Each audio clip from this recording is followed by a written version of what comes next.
বাংলাদেশকে কোনো রকম সতর্কবার্তা না দিয়েই ভারতের ত্রিপুরার ডোম্বুর বাঁধের সকল গেট খুলে দিল ভারত, যার ফলে আজ বাংলাদেশের প্রায় লক্ষ কোটি মানুষ জলবন্দী হয়ে পড়ে আছে। এটি কোনো প্রাকৃতিক দুর্যোগ নয়, এটি হলো একটি মানবসৃষ্ট দুর্যোগ। আসেন তাহলে দেখা যাক কেন এটি মানবসৃষ্ট দুর্যোগ।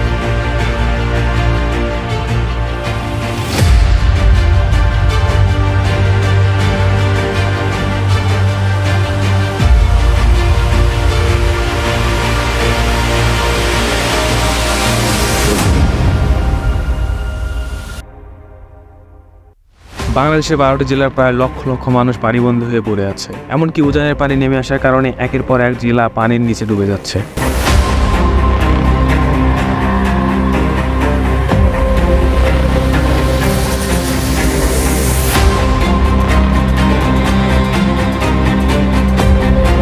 মানুষের কান্নার আত্মনাতে ভারী হয়ে উঠেছে নোয়াখালী, ফেনী এবং কুমিল্লার বায়ুমণ্ডল।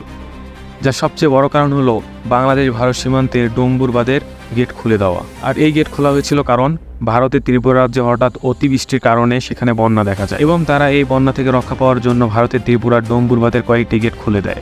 কিন্তু দেখার বিষয়টি হলো এই বাঁধ খোলার সময় কোনো প্রকার সতর্কবার্তা বাংলাদেশকে দেওয়া হয়নি। উল্টো এক প্রকার চুরি করে রাত 12টার সময় বাঁধগুলো খুলে দেওয়ার কারণে বাংলাদেশের নোয়াখালী, ফেনী, কুমিল্লা সহ খাগড়াছড়ি পানিবন্দী হয়ে পড়ে। উল্টো ভারতের বিভিন্ন জায়গায় বলা হয় বাংলাদেশের এই বন্যা নিয়ে ভারত কোনোভাবে দায়ী না। আর দেখার বিষয় হলো 1993 সালে একবার এই বাঁধের গেট খুলে দেওয়া হয়েছিল। তার 30 বছর পর এই প্রথম ভারতের এই ডোম্বুর বাঁধের গেট খোলা হলো, যার কারণে বাংলাদেশ দেখলো এক ভয়াবহ বন্যা। আর এই প্রথম ভারত যে বাংলাদেশকে বাঁধের পানি দিয়ে ডুবালো, বিষয়টি এমনও না। ভারত প্রত্যেক বছরই কোনো না কোনো বাঁধের পানি ছেড়ে দিয়ে বাংলাদেশকে ডুবিয়ে দেয়, আর যার কারণে বাংলাদেশকে প্রতি বছর শত শত কোটি টাকার ক্ষতির সম্মুখীন হতে হয়।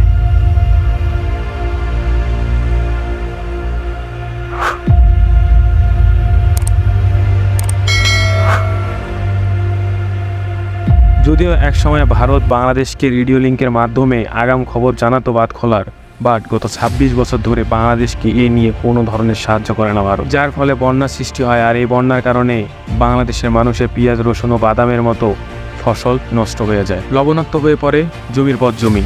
মানুষ তার খেতে কোনো ধরনের ফসল ফলাতে পারে না। 3 থেকে 4 ফুট বালুর নিচে ঢেকে আছে তার কষ্টের ফসল। বন্যা আসে একেবারে বালা পড়ি, এমন ক্ষতি হচ্ছে আর সালে ঠিক এমনই ভারতের ফারাক্কা বাঁধ খুলে দেওয়ার জন্য এক ভয়াবহ বন্যা দেখে তিস্তা পারে মানুষেরা, অচল হয়ে যায় তাদের জীবন। তাদের যে সম্পদের ক্ষতি হয় তা প্রায় কয়েকশো কোটি টাকার সমান। শুধু এইটাই না, আরও যে কত শতবার ভারতের এই বাঁধের পানির কারণে বাংলাদেশকে কত লক্ষ কোটি টাকার ক্ষতির সম্মুখীন হতে হয়েছে সেইটা বলার বাহিরে। দেখতেই পাচ্ছেন শেষ 15 থেকে আমাদের এই 24, প্রত্যেক বছরেই ভারত সরকারের কারণে কোনো না কোনোভাবে আমাদের মানবসৃষ্ট বন্যার কবলে পড়তে হয়েছে। জানি না এটা শেষ কবে, তবে আমরা অবশ্যই আমাদের এই সমস্যার সমাধান চাই। কারণ বাংলাদেশ যৌথ নদী কমিশনের মতে বাংলাদেশ আর ভারতের আন্তঃসীমান্ত নদীর সংখ্যা 57টি। আর এই 57টি আন্তঃসীমান্ত নদীর পানি বাংলাদেশ আর ভারতের শেয়ার করে নেওয়ার কথা। বলতে গেলে 57টি নদীর পানি দুটি দেশ সমানভাবে ব্যবহার করার কথা, অবশ্যই কোনো দেশের সমস্যার কারণ না হয়। কিন্তু ভাবতে অবাক লাগে এই 57টি নদীর মধ্যে 30টির বেশি নদীর পানি বিভিন্নভাবে বাঁধ দিয়ে প্রভাবিত করছে ভারত, যার ফলে নদীর কিন্তু স্বাভাবিক ফ্লোটা আর থাকছে না। আর যার জন্যই আমি বলতে বাধ্য হব যে এটি কোনো প্রাকৃতিক দুর্যোগ না, এটি হলো মানবসৃষ্ট দুর্যোগ। যার কারণ হলো প্রকৃতির স্বাভাবিক নিয়মে একটা নদীর পানি যখন ফ্রি ফ্লো হবে তখন হয়তো কোথাও কোথাও মাঝে মধ্যে অতিবৃষ্টির কারণে বন্যা হতেও, কিন্তু সেই বন্যা কখনোই এতটা ভয়াবহ রূপ ধারণ করবে না। যার কারণ হলো এটি প্রাকৃতিক নিয়ম, নদীর পানি সবসময় প্রবাহিত হয়ে সাগরে চলে যাবে। কিন্তু এই স্বাভাবিক প্রবাহিত হওয়া নদীর মাঝখানে যদি একটি বাঁধ দেওয়া হয়, একদিকে যেমন পানির পরিমাণ বেশি হবে, অন্যদিকে কিন্তু পানি একদম শুকায় যাবে।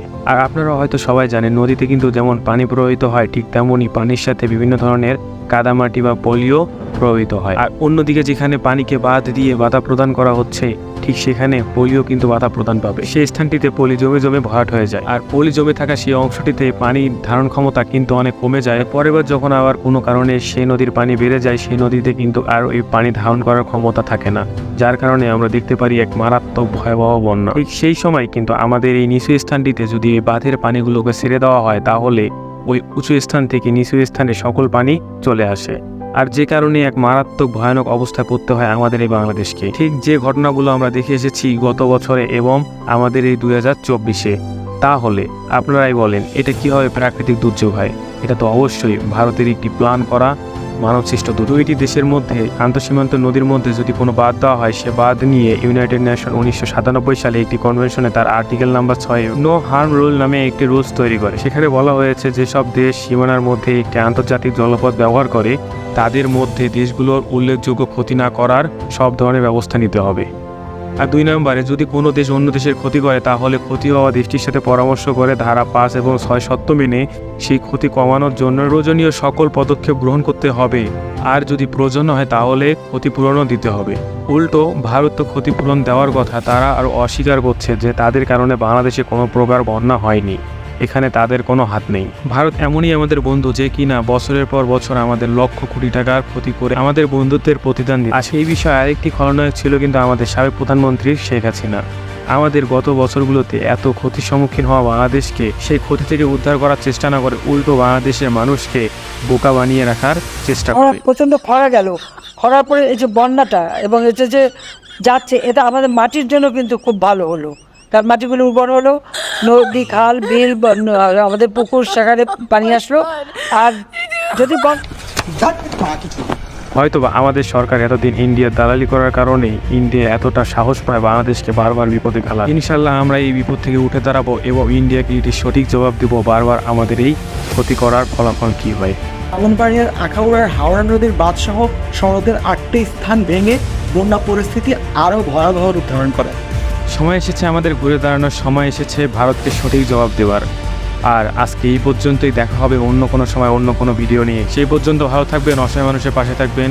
আল্লাহ হাফেজ।